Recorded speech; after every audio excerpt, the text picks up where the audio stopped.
Question number 1.81 इसको देखो, ये एक प्रिज्म है, कह लो आप वेज है, ये एंगल अल्फ़ा है, हम थीटा लेंगे, हमको थीटा अच्छा लगता है। अच्छा, ये एक ब्लॉक है, इस वेज की इंक्लाइंड सरफेस पर ये एक ब्लॉक रखा है, इसका मास है, वैसे इसने बोला है m2 और इसको बोला है m1। हम एक काम करते हैं, हम इसको स्मॉल m ले रहे हैं और इसको कैपिटल M ले रहे हैं, अच्छा लगता है ऐसे लिखने में इसलिए ले रहे हैं, ठीक है। बाकी लास्ट रिजल्ट में आप रिप्लेस करना चाहें तो कर सकते हैं। तो all the surfaces are perfectly smooth और आपको ये बताना है what is the acceleration of this wedge, ठीक है, ये बताना है। तो देखो इसमें क्या होगा, एक्चुअली ये जो ब्लॉक है इसका वेट नीचे लगेगा, इस वजह से ये ब्लॉक इस वेज को यूं दबाएगा, एक नॉर्मल कांटेक्ट फोर्स लगाएगा वेज की इंक्लाइंड सरफेस पर, उसके परपेंडिकुलर। ये जो नॉर्मल कांटेक्ट फोर्स आ रहा है ना, the pressing force, the pushing force of the block on the ways, उस फोर्स का एक कंपोनेंट आएगा हॉरिजॉन्टली राइट में, एन का कंपोनेंट, और वही कंपोनेंट होगा जो कि इस वेज को राइट में चलाएगा, एक्सिलरेट करेगा, इस वजह से ये वेज राइट में चलेगा। अब आप एक बात सुनो, अगर ये वेज रुका होता तो ये जो ब्लॉक है ना, ये तो इधर चलता, इंक्लाइंड सरफेस के अलोंग ये नीचे आता, लेकिन वेज रुका हुआ नहीं, वेज खुद इधर चल रहा है, एक्सिलरेट हो रहा है। तो वेज के इधर एक्सिलरेट होने का असर ये पड़ेगा कि इधर कुछ गैप जो क्रिएट होगा ना, इस वजह से ब्लॉक इधर शिफ्ट होगा। तो ब्लॉक को जो इधर चलना था और वेज को जो हटना है, तो उन दोनों का कंबाइंड इफेक्ट ये बनेगा कि ब्लॉक कुछ इस डायरेक्शन में ऐसे चलेगा। इसका मतलब ये ब्लॉक इंक्लाइंड सरफेस के अलोंग नहीं चलेगा, क्योंकि वेज हटता जा रहा है ना, तो ये कुछ इस डायरेक्शन में चलेगा। अब कुछ हम इसलिए बोल रहे हैं क्योंकि हमको अभी नहीं पता है कि वो डायरेक्शन क्या है। कैलकुलेट कर लेंगे हम, डायरेक्शन हमको मिल जाएगी, लेकिन अभी तो नहीं पता है ना। Okay fine.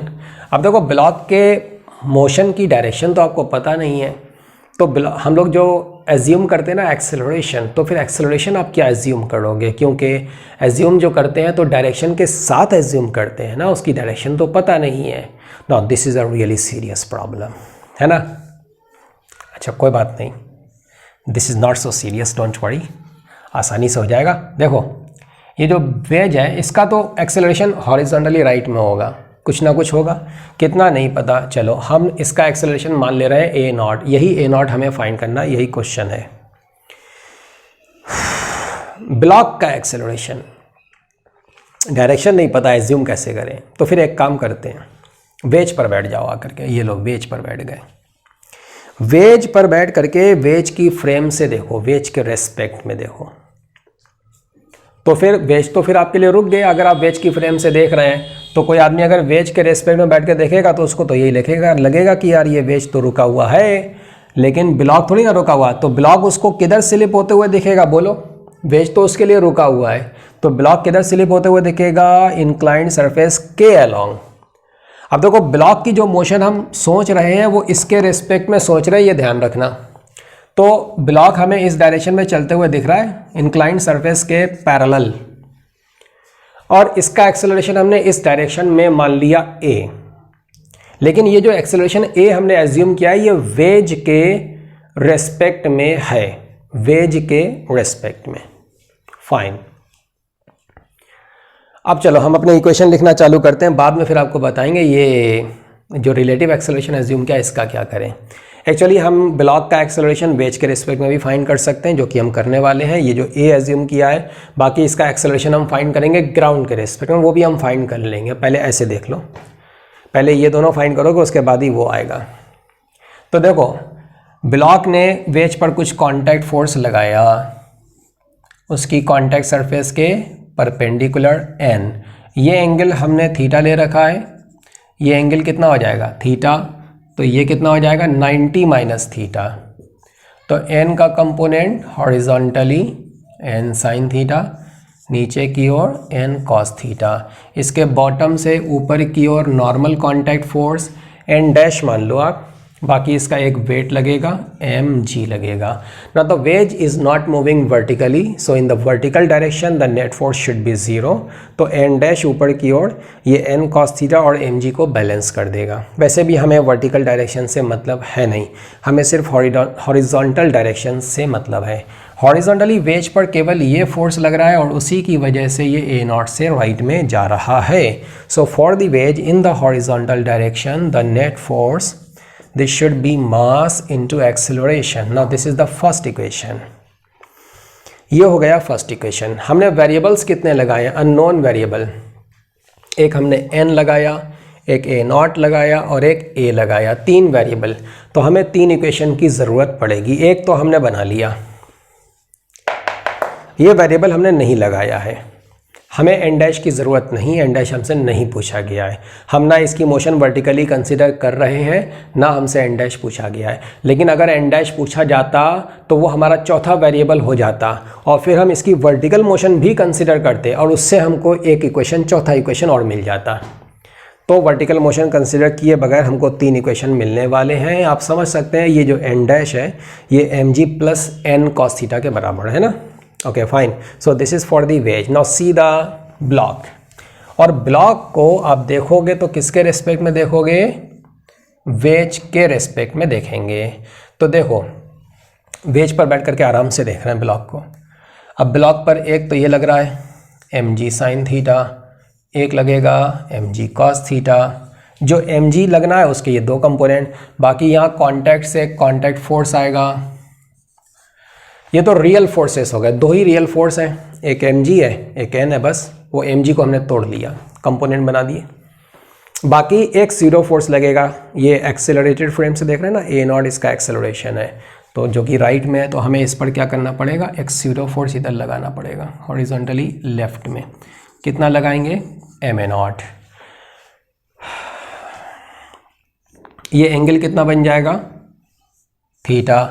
ma नॉट का इधर कंपोनेंट कितना आएगा?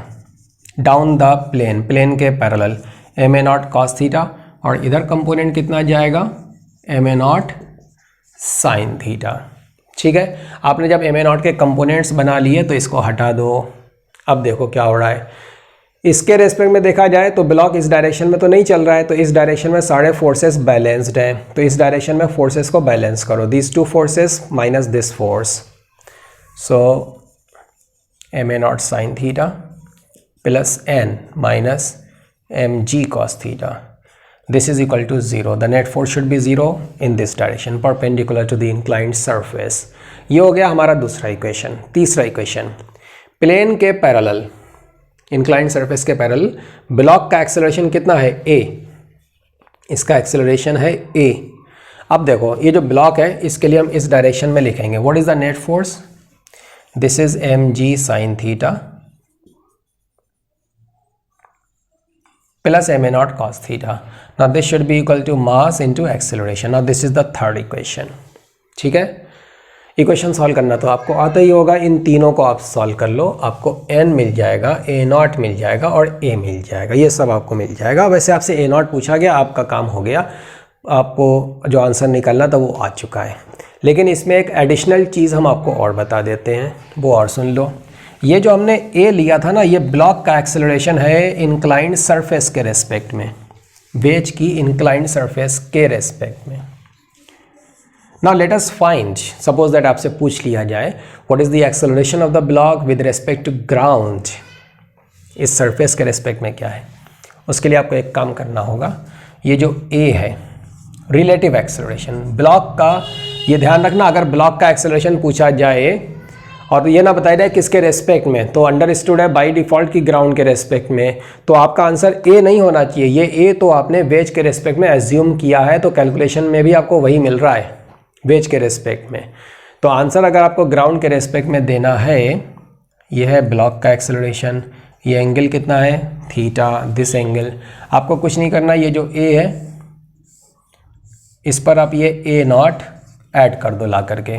आपको a नॉट पता है, आपको a पता है. पैरेललोग्राम मेथड का फॉर्मूला लगा दो. ये बनेगा इस ब्लॉक का एक्सेलरेशन ग्राउंड के रेस्पेक्ट में. इसको जब आप ऐड करोगे तो ये एंगल कितना बनेगा? 180 माइनस थीटा. सो ब्लॉक का एक्सेलरेशन ग्राउंड के रेस्पेक्ट में square root a square plus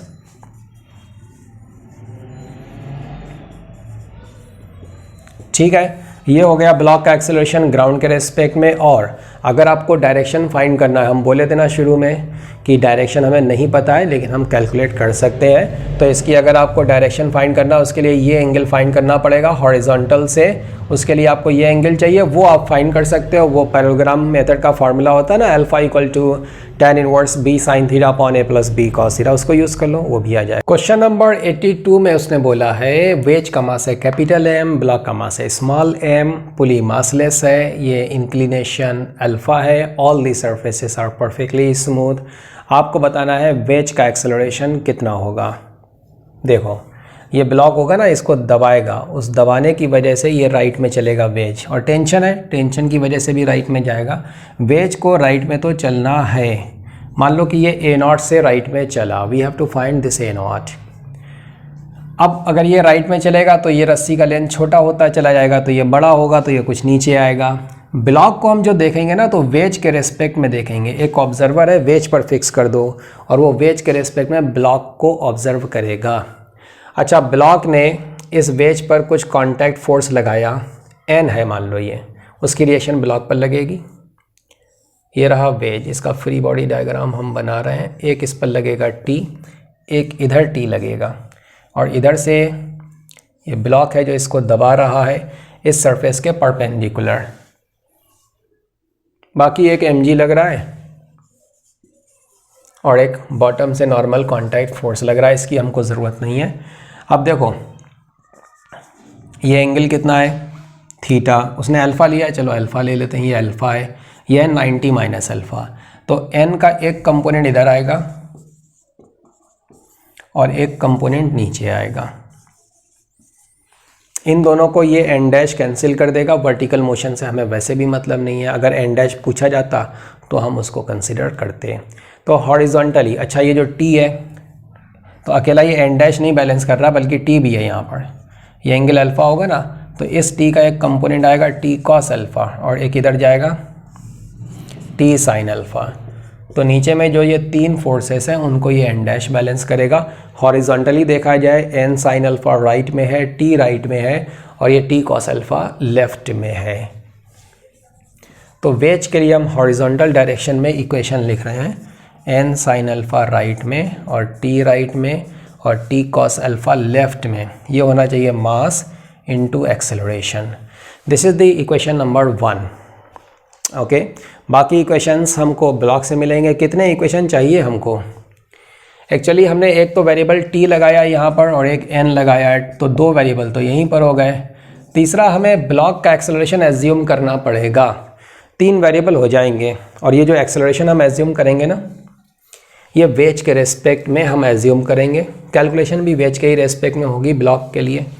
तो ज़रा ब्लॉक को देख लेते हैं और ये ध्यान रखना कि हम वेज के रेस्पेक्ट में देख रहे हैं। देखो इधर से रस्सी कम हो रही है, जितनी रेट से कम होगी उतना ही रेट से ये बढ़ेगी, ठीक है। अगर पहले ये रस्सी 50 सेंटीमीटर लंबी है, कुछ टाइम के बाद ये 100 सेंटीमीटर लंबी हो जाए तो इस रस्सी का लेंथ 50 सेंटीमीटर बढ़ गया।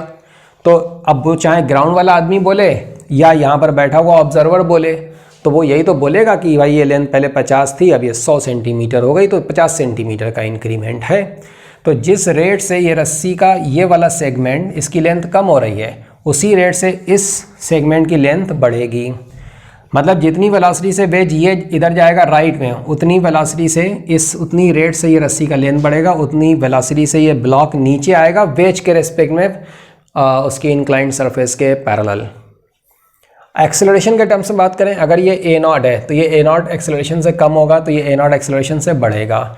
वेज के रेस्पेक्ट में ब्लॉक का acceleration down the plane a naught आएगा, relative acceleration. Okay fine, forces लगा देते हैं हम ज़रा।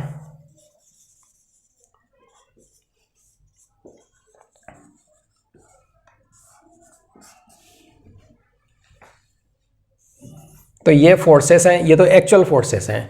अब चूंकि आप वेज के रेस्पेक्ट में देख रहे हो तो स्यूडो फोर्स भी लगाओ। तो ये लगाया हमने ब्लॉक पर स्यूडो फोर्स m0। सारे फोर्सेस को आप इंक्लाइंड प्लेन के पैरेलल और परपेंडिकुलर देख लो। तो ये देखो ये फोर्सेस पैरेलल और परपेंडिकुलर है, ये mg को हमने तोड़ रखा है, m0 को और तोड़ देते हैं। तो m0 ये एंगल कितना है? ये एंगल है अल्फ़ा, ये एंगल है अल्फ़ा, तो एम ए नॉट का इधर कंपोनेंट कितना गया, m a naught cos alpha, और इधर कितना गया, m a naught sine alpha. ठीक है, अब देखो कंपोनेंट लगा लिए तो इसको हटा दो। हाँ, तो इंक्लाइंड प्लेन के परपेंडिकुलर डायरेक्शन में ये ब्लॉक कहीं नहीं जा रहा है, वेज के रेस्पेक्ट में अगर देखा जाए तब, तो फिर ये फोर्सेस बैलेंस होना चाहिए इस डायरेक्शन में। तो m a naught sine alpha plus N, ये दोनों मिल करके किसको बैलेंस करेंगे, एम जी कॉस अल्फ़ा को। ये हो गया दूसरा इक्वेशन। तीसरा इक्वेशन, इंक्लाइंड प्लेन के parallel down the plane, these are the forces, up the plane this is t, so the net force this is mass into acceleration। ये हो गया तीसरा इक्वेशन। ठीक है, इनको आप सॉल्व कर लो, आपको t मिल जाएगा और a नॉट मिल जाएगा और n मिल जाएगा। वेरी सिंपल, समझ गया बात को। ये जो a नॉट आपको मिला, ये वेज का एक्सेलरेशन है ग्राउंड के रेस्पेक्ट में। अगर आपसे पूछ रहा है ब्लॉक का एक्सेलरेशन बताओ ग्राउंड के रेस्पेक्ट में, इसी क्वेश्चन में उसने नहीं पूछा है, हम आपसे पूछ रहे हैं, तो आप क्या करोगे।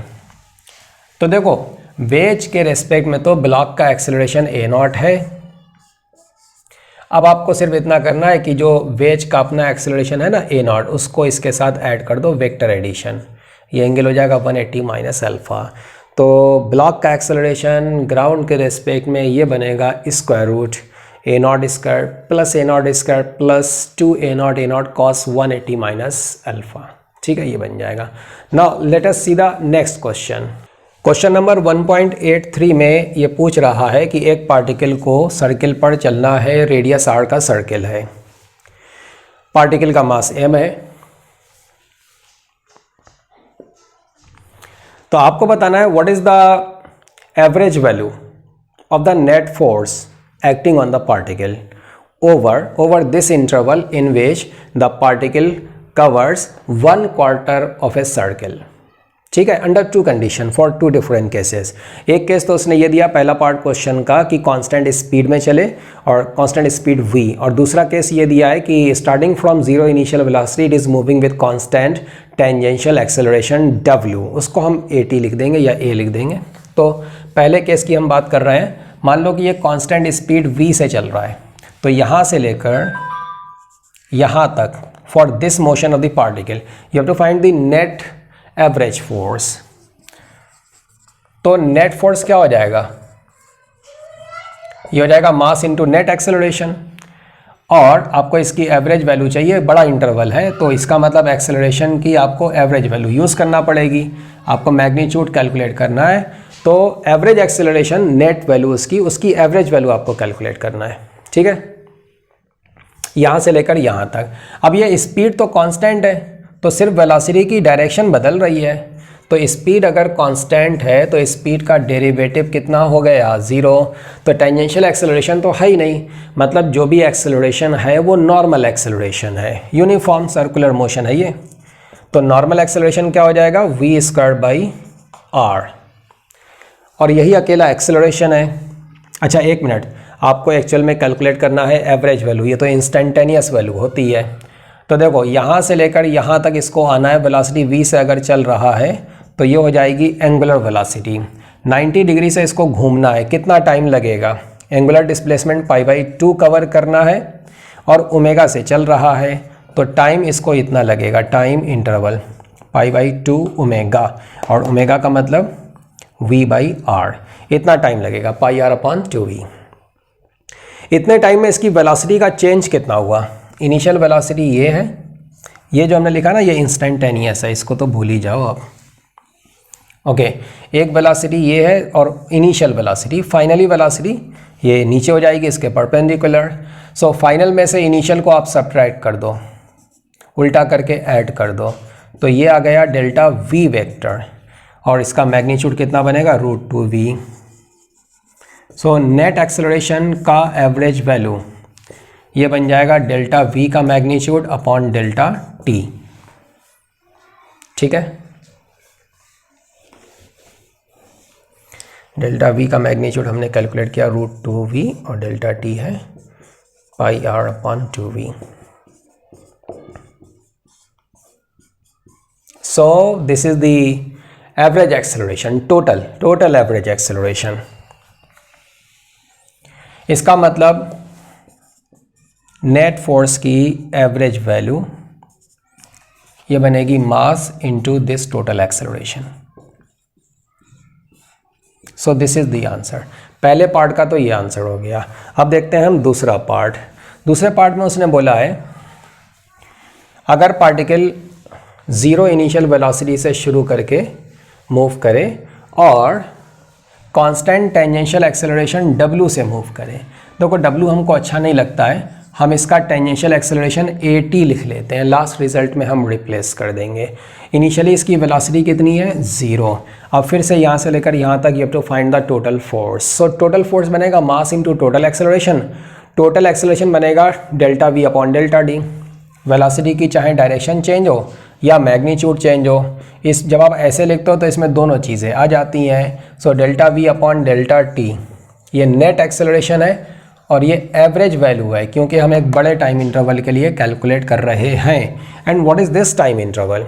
ये टाइम इंटरवल है जो इसको यहाँ से यहाँ तक आने में लगेगा, मतलब 90 डिग्री से घूमने में लगेगा। अगर ये टेंजेंशियल एक्सेलरेशन है तो ये हो गया एंगुलर एक्सेलरेशन। π/2 इसको घूमना है, वो इक्वेशन आपने पढ़ा ना, theta equal to omega naught t plus half alpha t square. So theta equal to omega naught t plus half alpha, this is alpha into t square. इससे तो हमको टाइम मिल गया।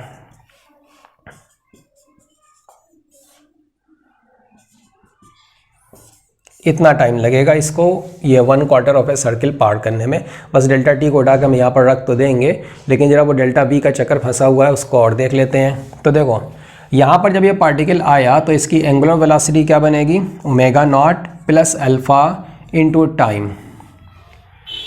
इसको ऐसे कर लो, omega square equal to omega naught square plus 2 alpha, this is alpha into theta angular displacement π/2। तो यहाँ पर आते आते एंगुलर वेलोसिटी, वैसे तो और भी तरीके हैं मेरे पास करने के, लेकिन जो आपको सही लगे मतलब आसान लगेगा ना वही तरीका हम बता रहे हैं। अदरवाइज़ और भी बहुत कुछ फिर एक्सप्लेन करना पड़ सकता है, आपके दिमाग में हिट कर सकती हैं और भी चीज़ें। So pi into AT upon R, ठीक है। ये हमको क्या मिल गया, ये हमको ओमेगा मिल गया। अगर ये ओमेगा है तो यहाँ पर आ करके इसकी वेलोसिटी कितनी बन जाएगी, v equal to R omega. R omega, what is R omega, π/AT बन जाएगा। ये इसकी वेलोसिटी हो गई। कुछ गड़बड़ लग रही है, डायमेंशनली डजंट सीम राइट। हाँ ये रूट में है ना, रूट लेना भूल गए, ये ओमेगा स्क्वायर है ये, तो ये रूट में रहेगा। Okay fine. तो यहाँ पर आकर के इसकी वेलोसिटी बनेगी ओमेगा इंटू आर। तो आर से इसको मल्टीप्लाई कर दो आप, ये लो, ये इतना आ जाएगा। Now this is perfect. तो इनिशियली उसकी वेलोसिटी 0 है, यहाँ पर आकर के ये वेलोसिटी बन रही है, तो 0 वेलोसिटी और बाद में वेलोसिटी इधर आ गई और ये कितनी हमको पता है। तो डेल्टा वी कितना बनेगा, what is delta v? Delta v बनेगा simply final velocity because the initial velocity is 0। ये बन जाएगा डेल्टा वी, मतलब ये बन जाएगा डेल्टा वी। तो अब हमको मिल गया टोटल एवरेज एक्सेलरेशन, ये रहा डेल्टा वी का मैग्नीट्यूड, मतलब कि दिस वेलोसिटी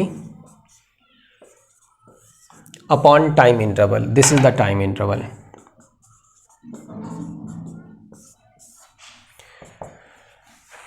ये पाई और पाई कैंसिल हो गया, आर और आर कैंसिल हो गया और AT तो बाहर आ गया, और नीचे में ये 2 है।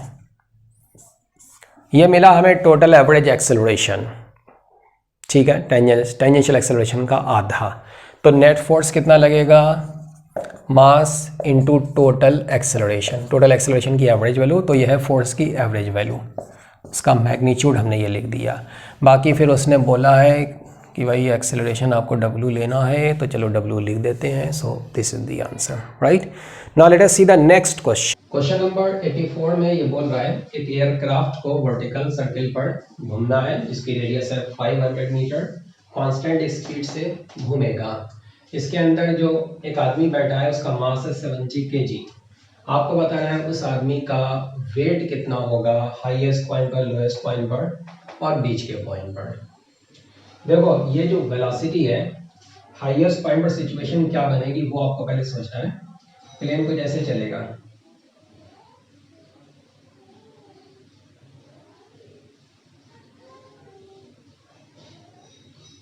ठीक है, ये इसका अपर साइड है, इसका लोअर साइड है प्लेन का।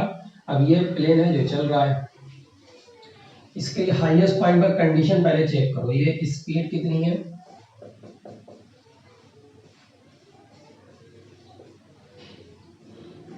100 मीटर पर सेकेंड। और हाईएस्ट पॉइंट पर उसमें आदमी में ऊपर जाने की टेंडेंसी होगी, रेडियली आउटवर्ड सर्कल से निकल जाने की टेंडेंसी होगी अगर उसकी velocity square root g R से ज़्यादा है, और सर्किल के अंदर आने की टेंडेंसी बनेगी अगर उसकी velocity square root g R से कम है। तो हाईएस्ट पॉइंट पर वेलोसिटी एक लिमिटिंग वैल्यू होती है स्क्वायर रूट जी आर, इसकी वैल्यू कितनी बनेगी, आर है 500, तो ये बन रहा है अप्रॉक्सीमेटली, आप देखिए हमको सिर्फ अंदाज लगाना है, हमको इस वैल्यू की ज़रूरत नहीं है। तो देखो अप्रॉक्सीमेटली ये 70 मीटर पर सेकेंड है, मतलब 70 मीटर पर सेकेंड अगर हाईएस्ट पॉइंट पर वेलोसिटी हो तो उसके बॉटम से जो नॉर्मल कॉन्टैक्ट फोर्स लगेगा वो जीरो हो जाएगा। इससे ज़्यादा होने के केस में ऊपर की ओर भागने की टेंडेंसी होगी, कम होने के केस में नीचे की ओर, तो यानी कि ऊपर की ओर सर्किल छोड़ करके चले जाने की टेंडेंसी है। तो ये प्लेन जब यहाँ पर आकर के उल्टा हो जाएगा ना, तो जैसे कोई चेयर पे यहाँ पर बैठा हुआ आदमी, तो ऐसे बैठा रहेगा वो, लाइक दिस, उल्टा होकर के बैठेगा, और इसमें सर्किल रेडियली आउटवर्ड, सर्किल को छोड़ करके रेडियली आउटवर्ड जाने की टेंडेंसी बन जाएगी, वेलोसिटी काफी ज्यादा है। इस वजह से यहाँ पर चेयर से एक नॉर्मल कांटेक्ट फोर्स लगेगा, और ये जो नॉर्मल कांटेक्ट फोर्स लगेगा यही उसका अपरेंट वेट होगा। अब एक नॉर्मल कांटेक्ट फोर्स लगेगा, एक उसका वेट है mg, बाकी वो चल रहा है वेलोसिटी v से। तो ये हम हाईएस्ट पॉइंट पर कैलकुलेशन कर रहे हैं अभी,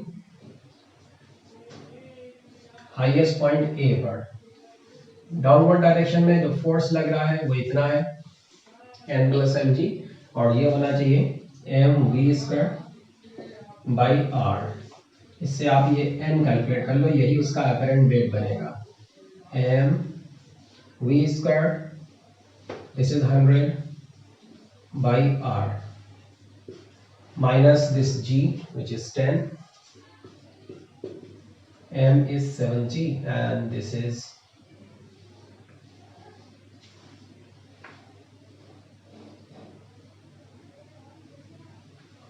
20 minus 10, तो ये आ रहा है 700 न्यूटन, 700, g की वैल्यू 10 लेने पर, ठीक है। अच्छा इसी तरीके से अब हम कैलकुलेट करेंगे इसका अपरेंट वेट लोएस्ट पॉइंट पर। तो जब ये लोएस्ट पॉइंट पर चल रहा है तो आदमी फिर सीधा बैठा होगा यहाँ पर इस ओरिएंटेशन पर, ठीक है, उस पर नॉर्मल कांटेक्ट फोर्स ऊपर लगेगा, ये उसका अपरेंट वेट होगा और ये उसका एक्चुअल वेट है। सो नेट फोर्स सेंटर की तरफ ये बन जाएगा और ये होना चाहिए m v square by R. Speed उतना ही रहेगी, कांस्टेंट स्पीड में चल रहा है। तो पॉइंट बी पर, लोएस्ट पॉइंट पर, लोएस्ट पोजीशन पर एम वी स्क्वायर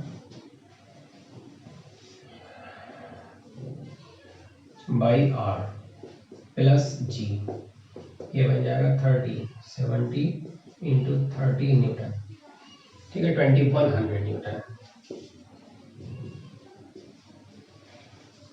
अच्छा इस पॉइंट सी पर आप कैलकुलेट कर लेते हैं। तो सेंटर की तरफ एक फोर्स लग रहा है and this should be the centripetal force, इसकी वैल्यू हो जाएगी m v square by are.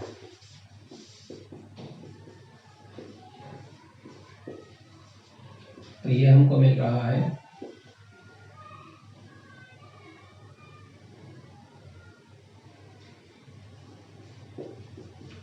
1400 Newton.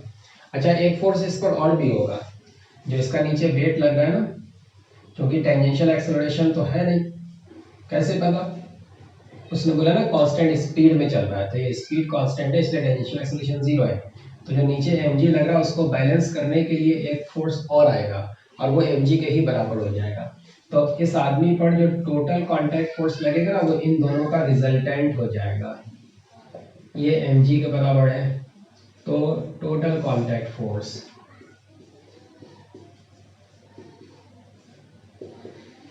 ये बनेगा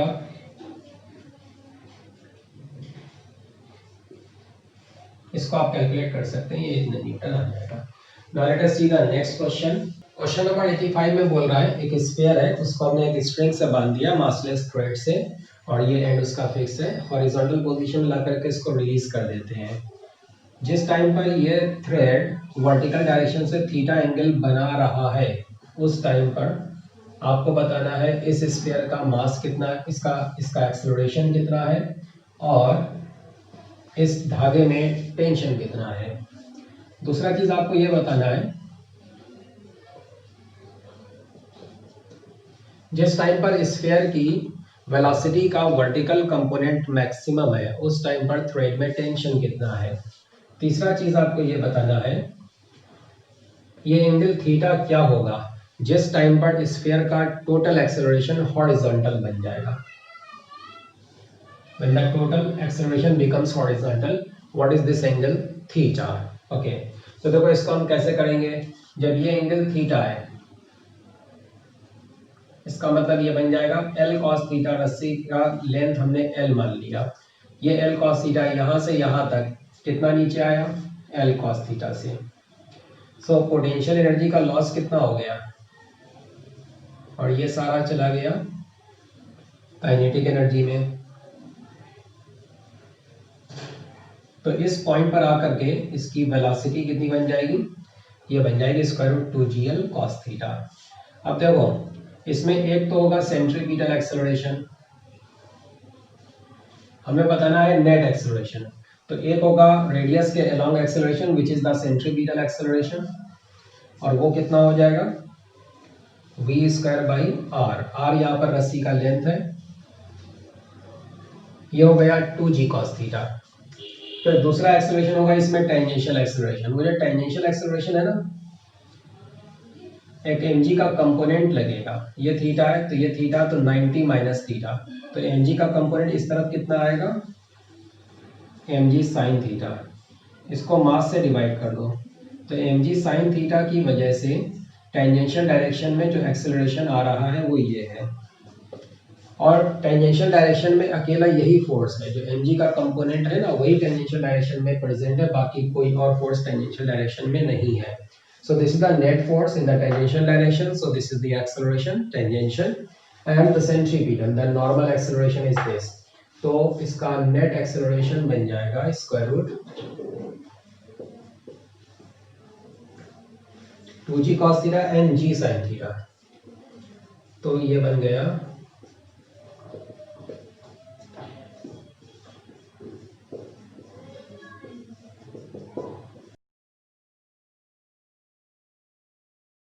अब देखो आपको बताना है इस धागे में टेंशन कितना होगा, तो टेंशन अगर हम T मान लें, अब ये जो mg लग रहा है mg का एक कंपोनेंट इधर आएगा कितना mg cos थीटा, तो रेडियल डायरेक्शन में नेट फोर्स कितना हो जाएगा T minus mg cos theta, और ये होना चाहिए centripetal force mv square by r के बराबर, ये जो v का वैल्यू है वहाँ पर यूज़ कर लो, तो ये आ जाएगा 2mg cos theta, L cancel हो जाएगा, तो टेंशन हमको मिल गई 3mg cos थीटा। ठीक है, ये टेंशन हो जाएगी। अब इसमें सेकंड पार्ट में पूछा गया है जब उसकी वर्टिकल वेलोसिटी का वर्टिकल कंपोनेंट मैक्सिमम है तब धागे में टेंशन कितनी है। तो आपको पहले तो ये पता होना चाहिए कि वर्टिकल वेलोसिटी है कितनी, फिर आपको ये चेक करना पड़ेगा कि वो मैक्सिमम कब बनेगी, कहाँ पर बनेगी। तो हमें अगर ये पता चल जाए कि किस एंगल थीटा पर the vertical velocity component becomes maximum, तो उस एंगल को हम यहाँ पर यूज़ कर लेंगे, उस लोकेशन पर टेंशन हमें मिल जाएगी। अब देखो इसमें जो भी वेलोसिटी है वो टेंजेंशियल डायरेक्शन में है, ये वेलोसिटी ना टेंजेंशियल, ये एंगल कितना है थीटा, 90 माइनस थीटा, ये हो गया theta, this is theta 90 minus theta, so this is theta. तो v का वर्टिकल कंपोनेंट कितना आएगा, अगर ये 90 माइनस थीटा तो v साइन थीटा।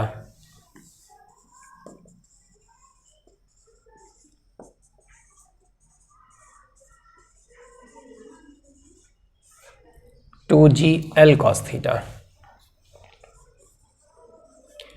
ये है वेलोसिटी का वर्टिकल कंपोनेंट। ये मैक्सिमम कहाँ पर होगा, किस थीटा पर होगा।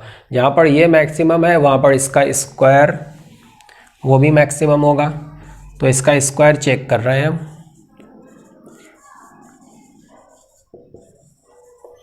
अब बेसिकली ये थीटा का फंक्शन है जिसे हमको मैक्सिमाइज करना है।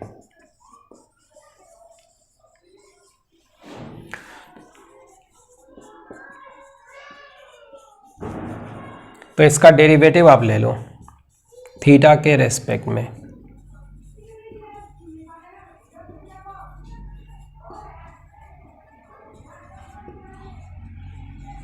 Now put it equal to 0। तो sine theta cos square theta sine theta common आ जाएगा, ठीक है, साइन थीटा कॉमन आ गया। Now 2 cos square theta minus sine square theta, ये आ गया 0। तो इससे हमें थीटा की दो वैल्यूज़ मिल रही हैं। एक तो साइन थीटा जो 0 है उससे थीटा 0 मिलेगा। अब देखो जब थीटा 0 है तो ये रस्सी वर्टिकल हो जाएगी, पत्थर यहाँ आ जाएगा, उसकी सारी वेलोसिटी हॉरिजॉन्टल बनेगी। मतलब ये कि वर्टिकल वेलोसिटी 0 बन जाएगी। तो असल में वो मिनिमा वाली लोकेशन है, वहाँ पर वी वाई मैक्सिमम नहीं बनेगा, वहाँ पर मिनिमम बनेगा, ठीक है। तो ये तो मिनिमा की लोकेशन हो गई, हमें मैक्सिमा की लोकेशन चेक करना है। इसका मतलब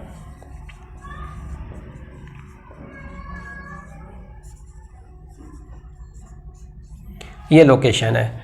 तो जहाँ पर थीटा बनेगा tan इनवर्स √2 वहाँ पर टेंशन मैक्सिमम है, वेलोसिटी का वर्टिकल कंपोनेंट मैक्सिमम है। अगर tan थीटा 2 है तो cos थीटा क्या बनेगा, ये हो जाएगा cos theta.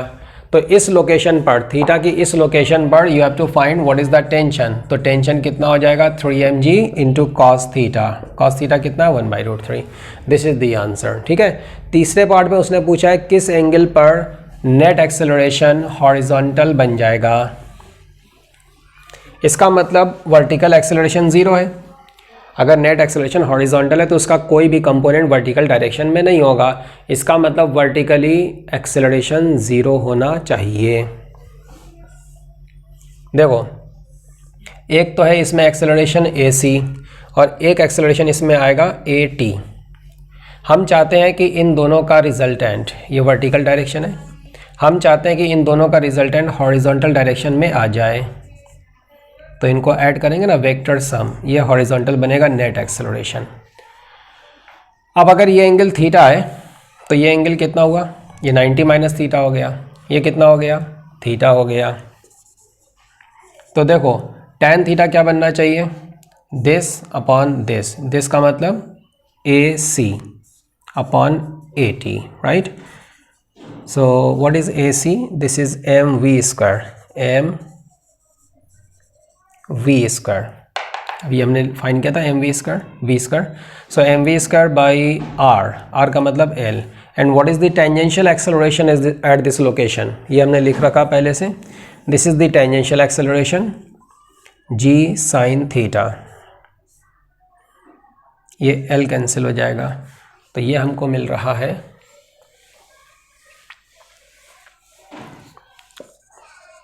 tan theta equal to m, तो कैंसिल होना चाहिए। अच्छा ये AC हमें लिखना था, सिर्फ ये v स्क्वायर बाई r होगा, m नहीं रहेगा यहाँ पर, ठीक है ना। This is only AC, so this is v square by r। So this is 2 upon cos theta sine theta, नहीं 2 cos theta upon sine theta. So this is 2 cot theta. तो थीटा हमको मिल रहा है tan inverse √2। This is the answer. Net acceleration horizontal बनेगा जब theta की value होगी tan inverse √2। Now let us see the next question.